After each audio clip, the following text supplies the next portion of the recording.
Of the story, a story of the story, a story of the story. Let me introduce you to a character you will encounter several times in stories and discussions throughout this book. His name is Fred Mouse, and he lives in a hole in the wall in the corner of the house, as he always has done since he first joined our family 2 generations ago. He came along one night when my daughter wanted to a bedside story but was not interested in the tired old storybooks she heard time and time again. He came from nowhere, in particular, a necessity of the situation, and told a simple tale that replicated her activities of the day. The next night, despite a fresh supply of colorful storybooks from the library, my daughter wanted Fred Mouse, and he stayed entertaining and informing my daughter, my son, and my grandson. And it's just entering the life of my little granddaughter. For a tiny and sometimes timid mouse, Fred has two special qualities that make him such a good storyteller. First, he listens with his heart, and second, he spins a story based on his observations. Once, for example, he told a tale of a special adventure was his very dear friend Thomas, my grandson, that began when Fred found a fragile, dusty old treasure map while exploring the hidden gaps in the wall of the house. Carefully, he and Thomas unrolled it on the floor and began to study it. Look, said Thomas, it is right here near Grandma's George house, and it has a dotted trail leading to Mount Thomas, added Fred. I know where that is, exclaimed Thomas, because I climbed it and Grandpa George named it after me. So Fred and Thomas followed the map to the summit from where they heard way below a heavy thump thump thump and peered down to see a huge mean looking dinosaur stomping around, squishing people around his bigger than elephant feet. The people called him Tyrannosaurus Bad Rex, and as they ran to escape him, they were stomping on ants. What a disaster! The dinosaur was squishing people, and the people were squishing ants, and none of them heard each other's cries for help. The map pointed Fred's mouse and Thomas to a secret cave just below the summit that was easy to enter for a mouse of Fred's size, but a tight, wriggly squeeze for Thomas. Inside, they were in a different world, walking through swamps and jungles, along beaches and over islands until they found a big old wooden treasure chest right where the cross was marked on the map. Can you imagine their excitement and then their disappointment to discover the old wooden treasure chest was secured by a rusty old padlock? For a while they had no key. Thomas climbed down to Grandpa George's house to borrow a toolbox, and with a lot pushing and tugging, pulling and shoving, bagging and twisting, the padlock eventually popped open, allowing them to lift the stiff lid with a long, slow creaking sound. Imagine how much more disappointed they were to find the chest held no gold or precious jewels.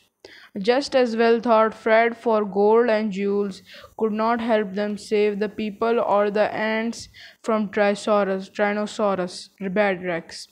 Thomas had hoped for a mighty sword with which heroically he could slay the bad dinosaur, but the chest contained nothing more than a story. They were about to drop the lid shut when the story spoke. Wait, it called I'm a magic story bestowed with all the powers of every story that has ever been told or written.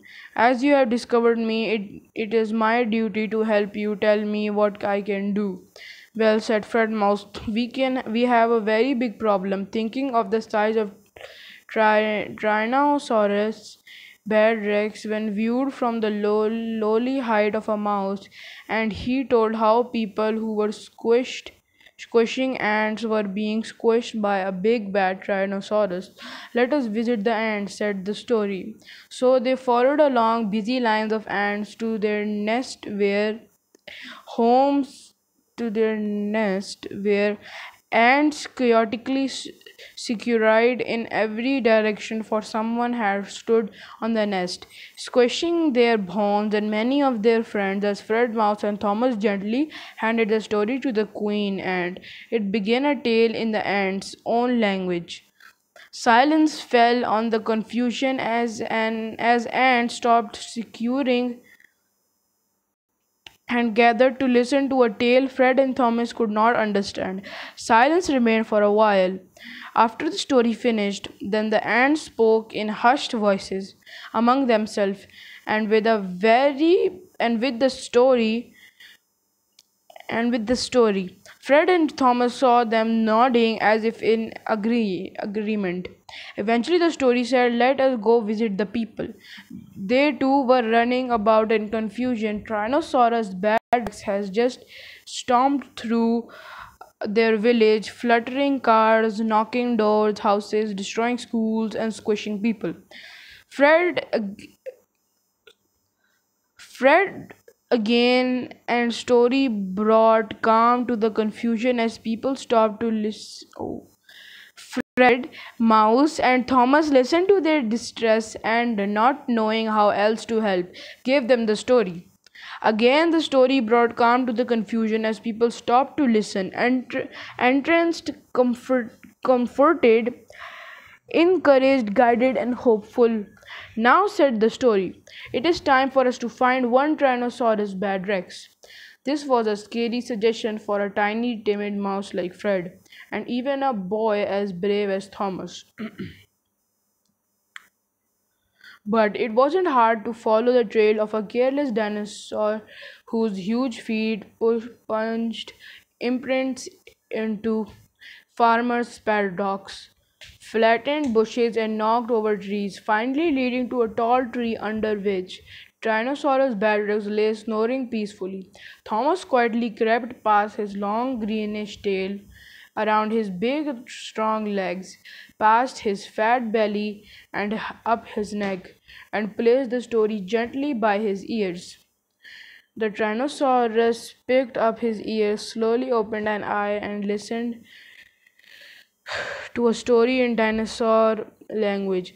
A tear rolled from his eyes and down his cheek, dropping to the ground near Fred Mouse and Thomas, who had to duck quickly, for it was like someone throwing a bucket of water at them from an upstairs window. "Come back on the story. Climb up on Rex's head. We are going back to visit the people and the ants." Wow, how exciting! Fred and Tom never dreamed of riding on a dinosaur head. How carefully he placed his feet to avoid flattening farmers' crops and people's homes. Back in the village, the story broke down the barriers and bridges the gap, translating among dinosaur people and ants in a way that all could understand. "Let's celebrate," someone shouted, and they put on the widest party you could imagine. Rex blew up the balloons for he had more puff than anyone else. The people supplied the food and they had cultivated and stored, while the ant offered to clean up the scraps after, and everyone felt happier than they had for a long time. In a quiet moment, Fred Mouse and Thomas asked the story, "How did you do it? What was the story you told?" "It is easy to become so involved in our own story," replied the story, "that we don't hear the stories of others, as our stories shape the ways we see things and the ways we respond to events. I simply told the ant the people's story, how, like the ants, their homes and lives were being destroyed, so they were not deliberately squishing ants, but in looking up and watching out for the Tyrannosaurus, bad Rex, they were not looking down to see what they were doing to the ants. Then then I told the people the ant story and the dinosaur the people story. For he, wrapped in his own loneliness, had not realized what he was doing to the people.